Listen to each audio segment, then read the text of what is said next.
मैं हूं कनुप्रिया सत्तन और आप देख रहे हैं खबर 100 न्यूज।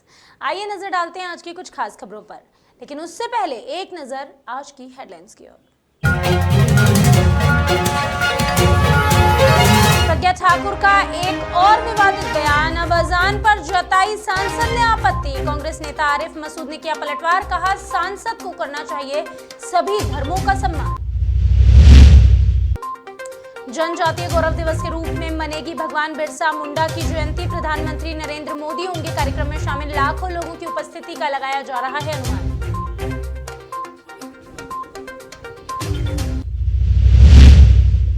हमीदिया अग्निकांड में अब चढ़ा सियासी रंग, जीतू पटवारी ने कहा मोदी मांगे शिवराज से जवाब, विपक्ष ने चिकित्सा शिक्षा मंत्री को ठहराया जिम्मेदार और भोपाल कलेक्टर से मांगा इस्तीफा।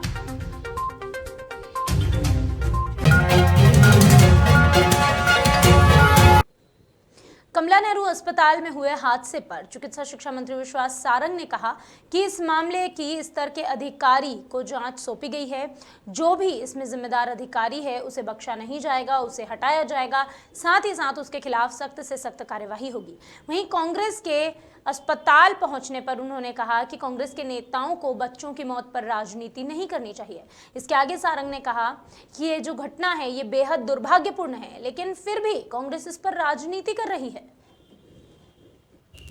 कमला नेहरू अस्पताल में हादसा हुआ था, उसके बाद पूरे प्रदेश के अस्पताल मेडिकल कॉलेज की समीक्षा के लिए माननीय मुख्यमंत्री जी ने बैठक आज बुलाई है। माननीय मुख्यमंत्री जी ने स्पष्ट निर्देश दिया है कि पहले भी उन्होंने कहा था कि फायर सेफ्टी ऑडिट होना चाहिए, उसकी भी समीक्षा होगी और ये सुनिश्चित किया जाएगा कि इस तरह की किसी भी तरह की दुर्घटना की पुनरावृत्ति ना हो। देखिए, माननीय मुख्यमंत्री जी ने एसीएस हेल्थ को जांच का जिम्मा दिया था और जांच में जो जो तथ्य आएंगे और उसमें जो भी जिम्मेदार होंगे उनको हटाया ही जाएगा और उसके साथ साथ उन्हें उन पर कार्रवाई। हमीदिया के कमला नेहरू वार्ड में मासूमों की हुई दर्दनाक मौत के मामले को लेकर मध्य प्रदेश में अब आरोप प्रत्यारोप का सिलसिला शुरू हो चुका है।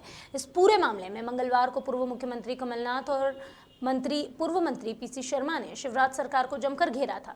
वहीं अब बुधवार को कांग्रेस नेता जीतू पटवारी ने 15 नवंबर को होने वाले कार्यक्रम को निरस्त करने की मांग की। उन्होंने ये मांग पीएम मोदी से की है।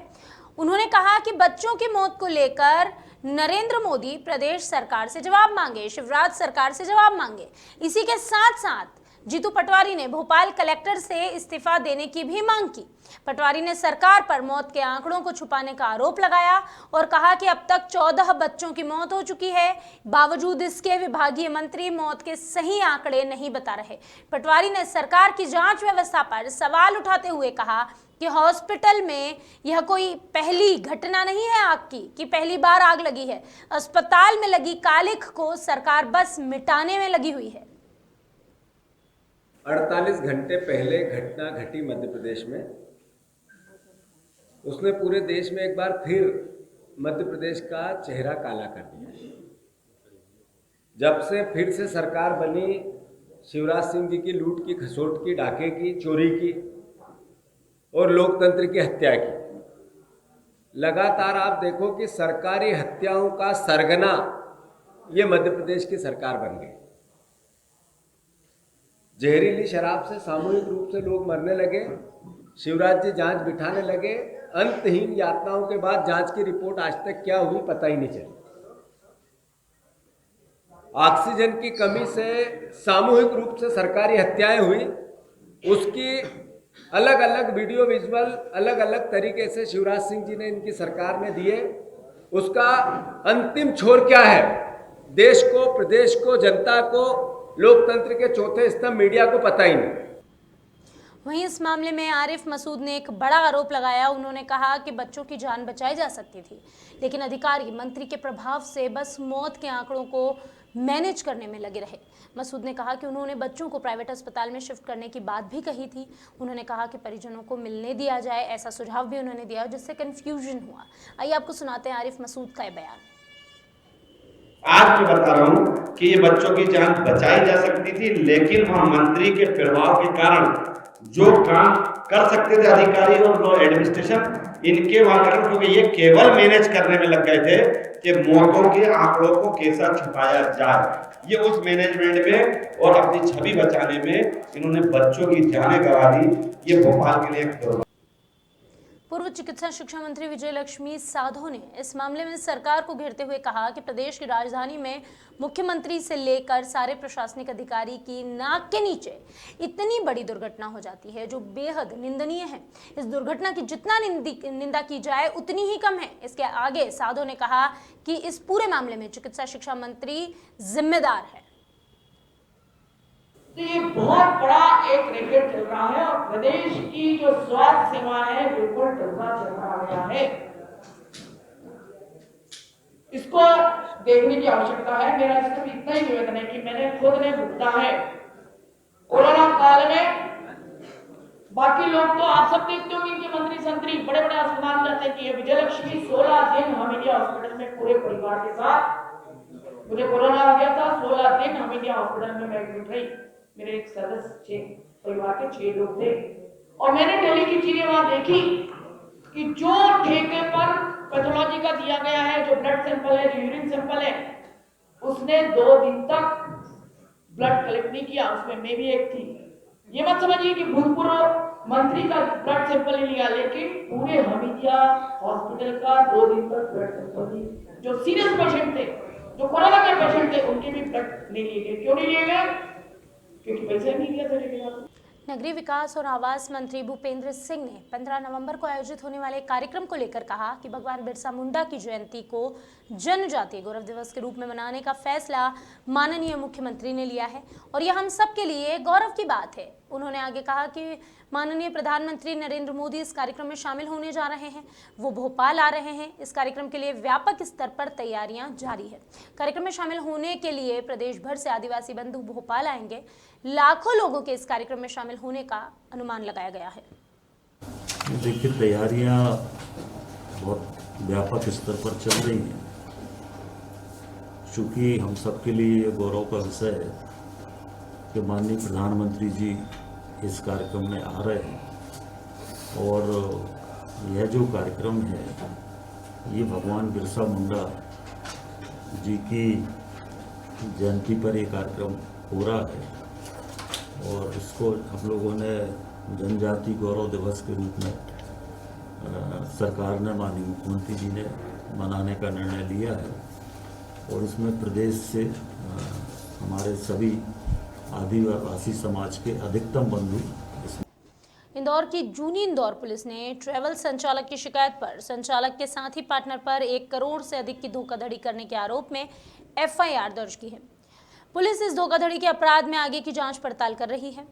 खातीवाला टैंक निवासी ट्रैवल संचालक मनिंदर अरोरा ने पुलिस में अपनी ही कंपनी के साथी पार्टनर के खिलाफ एक एफआईआर दर्ज करवाई थी।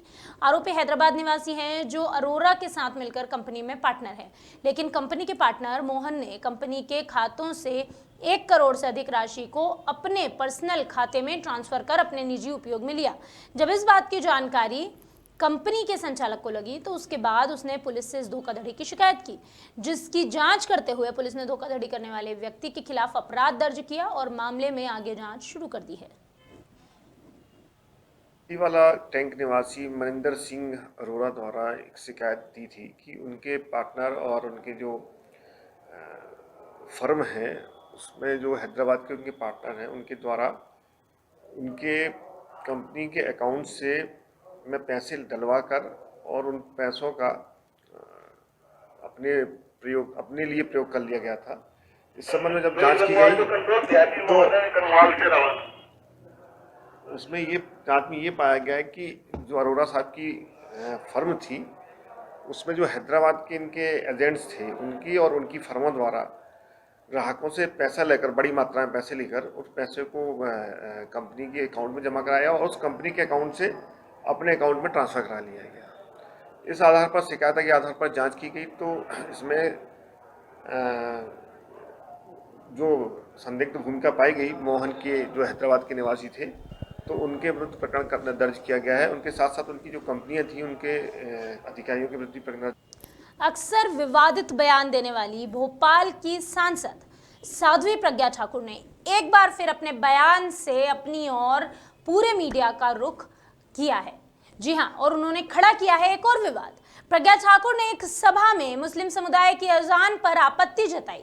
प्रज्ञा ठाकुर ने कहा कि सुबह 5 बजे से तेज आवाज आना शुरू हो जाती है, जिससे लोग परेशान होते हैं। इससे मरीजों को भी असुविधा का सामना करना पड़ता है। सांसद ने कहा कि माइक पर अजान के कारण हमारी भी साधना भंग होती है। सांसद ने कहा कि हिंदू हमेशा दूसरे धर्मों का सम्मान करता है, लेकिन दूसरे धर्म के लोग हमारी भावनाओं को आहत करने का काम करते हैं।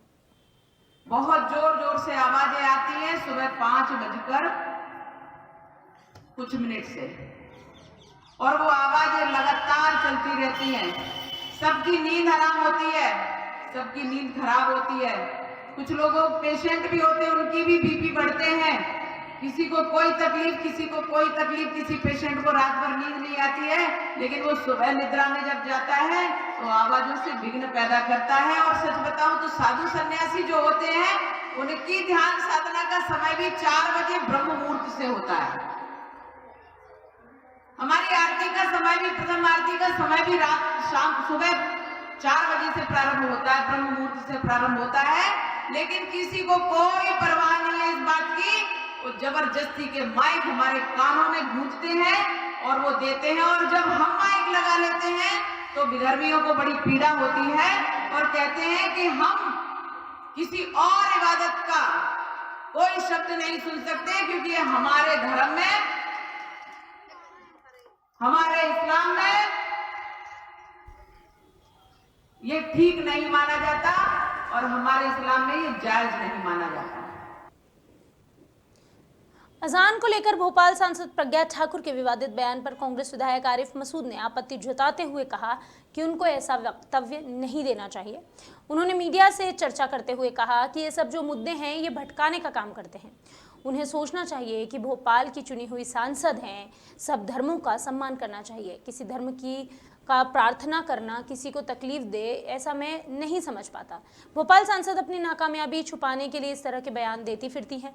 मसूद ने आगे कहा कि भोपाल सांसद ना तो कोरोना महामारी के दौरान दिखी, ना ही गैस पीड़ितों को न्याय दिलवा पाई, ना ही भोपाल के विकास में उन्होंने किसी भी तरह का कोई काम अब तक किया है। ये सब मुद्दे भटकाने का काम है। सांसद को सोचना चाहिए कि भोपाल की जनता की चुनी हुई सांसद हैं, उनको सबका सम्मान करना चाहिए और हम लोगों को सभी धर्मों का आदर करना चाहिए। और कभी मैं नहीं समझता किसी भी धर्म की कोई चीज़ प्रार्थना करना किसी दूसरे को तकलीफ दे, ये तो मैं नहीं समझ पाता।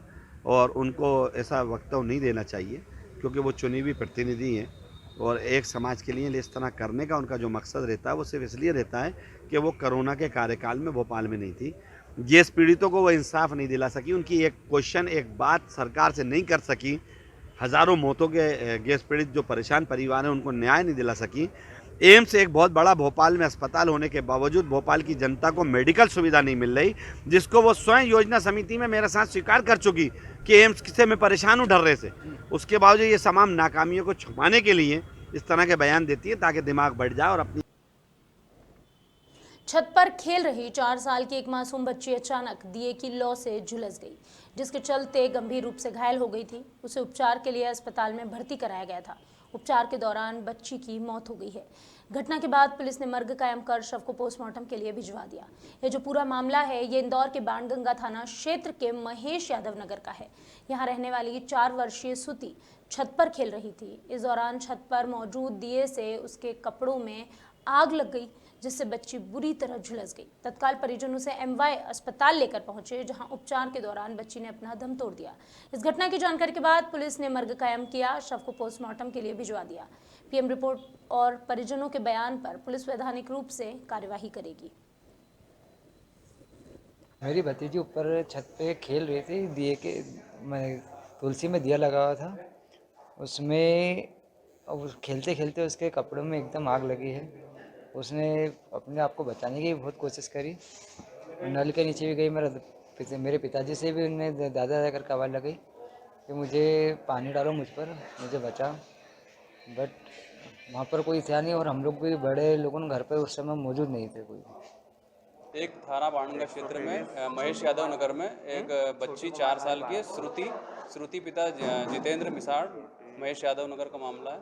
यहाँ बच्ची छत पर जो है खेल रही थी अकेली, लेकिन दिए वगैरह से कुछ आग लगने की बता रहे हैं, तो इससे जल के कल शाम की घटना है। जलने के बाद उसकी डेथ हो गई, जिसकी मर्ग जांच करके जांच में लिया गया और अनुसंधान किया जा रहा है। अभी के लिए बस इतना ही। बाकी खबरों का सिलसिला लगातार रहेगा जारी। आप जुड़े रहिए खबर 100 न्यूज के साथ, जनता की बुलंद आवाज।